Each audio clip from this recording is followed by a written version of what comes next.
Alright, step number 1. Go ahead and download the Windows 11 ISO file. While it's downloading, let's save some time. Click the search button on your desktop, then type Registry Editor. When it shows up in the results, just click to open it. Now here's the key part. Copy and paste this file path into the Registry Editor. You'll find the full path in the video description, so just copy it from there. Once you're in the right location, right-click on the empty space. Hover over New and select Stored, 32-bit value. Name it exactly this. Allow upgrades with unsupported TPM or CPU. Don't worry, that name is also in the description for easy copy-paste. Alright, final step.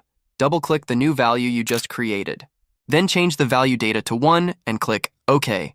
That's it. You're all set.